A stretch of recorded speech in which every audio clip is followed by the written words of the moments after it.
Let's dive into the executive summary. The ethical landscape of Malaysia's medical sector is complex, encompassing challenges like corruption, compromising the utilitarian goal of public well-being. Patient confidentiality is pivotal, with both utilitarianism and deontology stressing trust and rights preservation. Dress code enforcement in healthcare poses dilemmas, necessitating a balance between hygiene and individual dignity.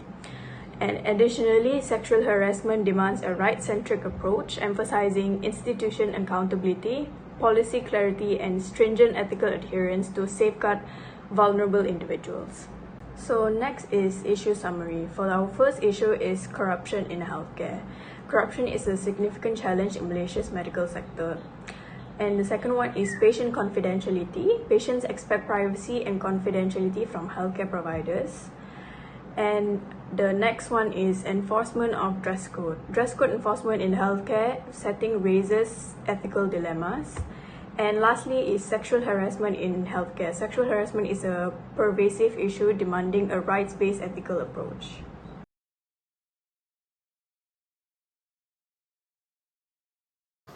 The medical sector is a complex and ever-evolving field, and with its advancement come a multitude of ethical issues that need to be carefully considered. The first issue that we will discuss is corruption in healthcare.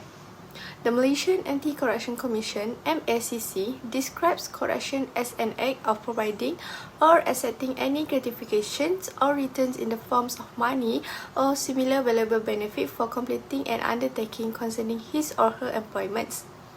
The four main offences constitute corrupt practices is solicitations or receipt of gratification brief. Next is offer of provisions of gratification bribery. Third, intent to deceive, false claiming, and lastly, abuse of office or positions for gratifications bribery. According to a number of surveys and reports, corruption has been identified as a serious issue in the Malaysian healthcare sector.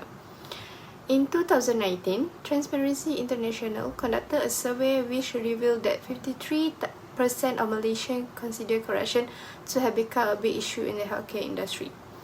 The engagement in the illegal practices within the healthcare system can have an immediate or prolonged negative consequences for the healthcare fairness, accessibility, and quality. Patients may experience inadequate care, medical staff may encounter moral distress and compromise professional integrity.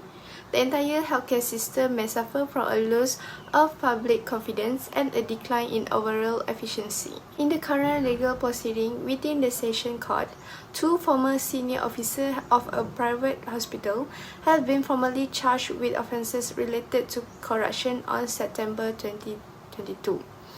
This case not only implicates the individuals but also raised broader concerns about the ethical conduct within private healthcare institutions and the potential consequences for fair and transparent business practices in the awarding of contracts.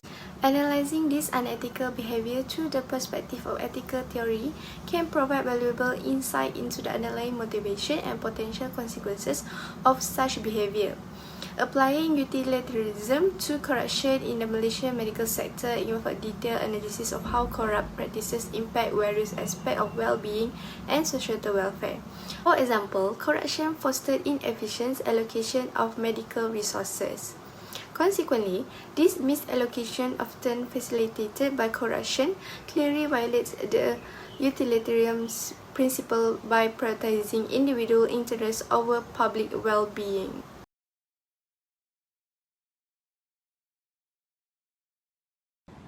Okay, before we move to the next issue, let's ask ourselves, does going to doctor worry you? Can the doctor be trusted? The next issue is patient confidentiality. Confidentiality is the key component of the patient-physician relationship. Patients who believe that their health information will remain confidential are more likely to provide doctor with more accurate information, which in turn will lead to a better medical advice. Most breaches are inadvertent, which the doctors or practitioners just want to share their experience, but unintentionally disclose information that lead to the identity of the patient. Thus, patients may feel uneasy about giving third-party access to their medical records, and applying ethical theories can guide responses to breaches. However, there are few exceptions to the basic rules of maintaining confidentiality, making the obligations of confidentiality not absolute. Patients' rights in the medical field include protecting their privacy and confidentiality. Practitioners must adhere to two ethical theories, which are utilitarianism and deontology. Utilitarianism advocates for the greatest goods for the greatest number of people, emphasizing the importance of assisting others and maximizing positive aspects of life. While deontology, developed by Immanuel Kant, emphasizes the moral intentions behind actions and evaluates morality using standards distinct from the condition they create. This approach opposes consequentialist views, arguing that certain decisions are ethically wrong regardless of their outcomes.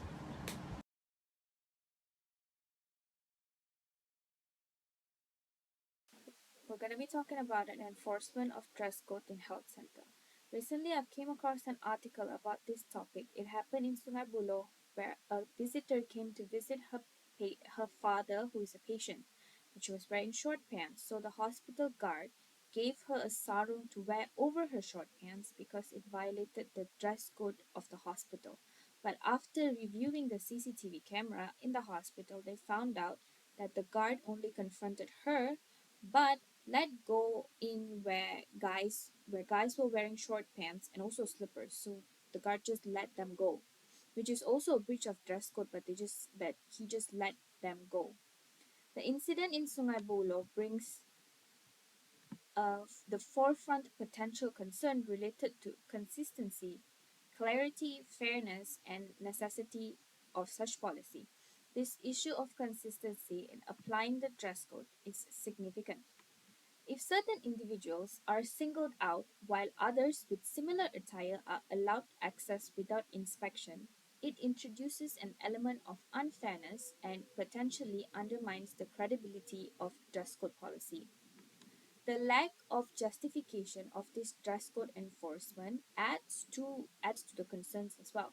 The article mentioned that the hospital director clarifies that it is neither the hospital minister nor the hospital policy to restrict entry based on attire.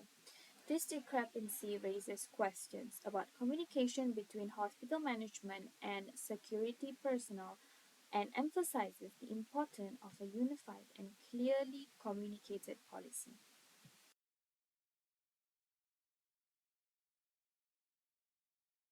Sexual harassment is a form of unwelcome behavior that creates an uncomfortable, hostile, and intimidating environment for the person experiencing it. In medical sector, sexual harassment may occur in different forms, involving different parties such as professionals, patients, and even colleagues.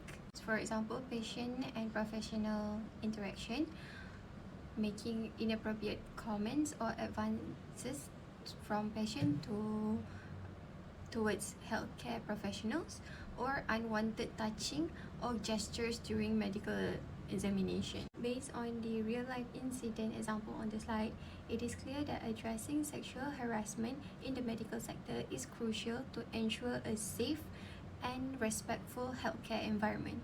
Now, how do we prevent all of this from happening by using ethical theory and concept? Right-based ethics helps people recognize and uphold the fundamental rights of individuals, ensuring their entitlement to healthcare environment that is safe and characterized by respect. These theories will establish and implement policies that explicitly will safeguard these rights, holding accountable any offender through appropriate consequences. Institutions should adopt and enforce policies that clearly defines unacceptable behavior, establish reporting mechanism, and outline consequences for the offender. For example, if a healthcare professional engage in inappropriate conduct, whether it is towards colleague or patient, the right-based policy will ensure that the offender will face a disciplinary action, which include reprimand or suspension or even the termination depending on the severity of the offense. This way, the rights of individuals to a safe and respectful healthcare environment are actively protected through the implementation of ethical policies, and consequences will wait for those who breach it. So, how do we overcome this problem? By evaluating the overall consequences, healthcare can consider whether the dress code positively contributes to the well being and comfort of the patients and visitors. For instance, a dress code might be justified if it enhances infection control measures, promote a professional and calming atmosphere, or ensures the safety of individuals within the healthcare environment. Utilitarianism encourages a true examination of whether the benefits, such as maintaining hygiene standards, outweighing the potential harms associated with enforcing a dress code. Not only that, balancing interests is a critical aspect of applying utilitarian principle in this scenario. Healthcare institutions must carefully weigh this benefit against potential negative consequences. If the dress code enforcement leads to feeling of humiliation, discomfort, or resentment among patients and visitors, the negative consequences may offset in the attended benefits. That's all from me. Thank you. The issue within Malaysian medical sector offers several crucial lessons. Firstly, to have strong ethical frameworks and principles that put the public goods and patient welfare ahead of individual financial gains. The medical sector in Malaysia is plagued with ethical offences and negative consequences of corruptions. This highlights the need for prioritizing the public goods before individual interests. Secondly, fundamental principles that uphold trust. Patient confidentiality is not just a rule but a fundamental principle that upholds trust, autonomy, and the right to privacy in healthcare. By understanding and respecting patients' confidentiality and privacy, we can ensure that everyone receives the care they need in a safe and ethical environment.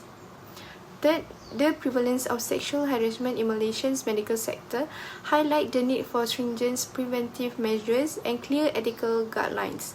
The incident, especially targeting female professionals, underscore the imperative of fostering a safe and respectful environment within healthcare facilities. And lastly, respect for individual dignity in the healthcare setting is fundamental to fostering a compassionate and inclusive environments. So, in conclusion, Malaysia's medical sector faces ethical challenges like corruption, patient confidentiality, and sexual harassment, necessitating a balance between collective well-being, individual rights, and professional integrity. Ethical frameworks like utilitarianism and deontology guide decisions, emphasizing patient care, upholding norms and fostering trust, promoting societal well-being and professional integrity.